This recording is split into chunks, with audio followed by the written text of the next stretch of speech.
Ce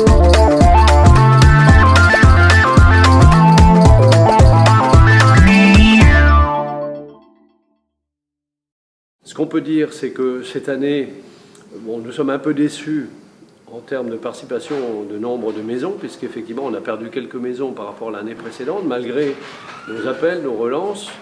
Mais ceci, en fait, peut s'expliquer sans doute par le millésime 2017, qui était moins fort en quantité et qui peut-être a découragé un certain nombre de maisons à présenter du vin. La deuxième raison, c'est que le sigil intervient après tous les autres concours.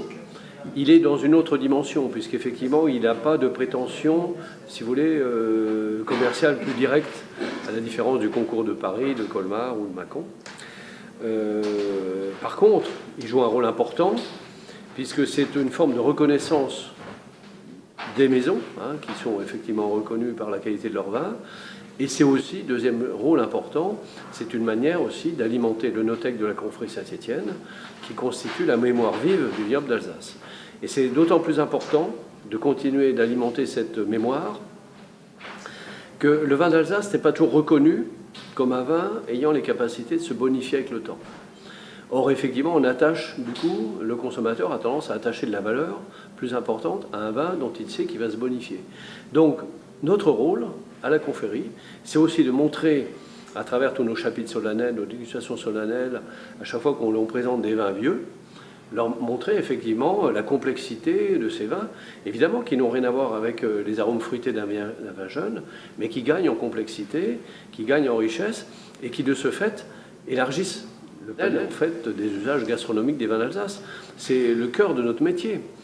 Le vin d'Alsace, c'est sans doute effectivement le vin idéal en matière de gastronomie, car par la diversité de ses produits, à la fois dans les cépages et dans le vieillissement, on a la capacité finalement de s'accorder avec toutes les cuisines du monde.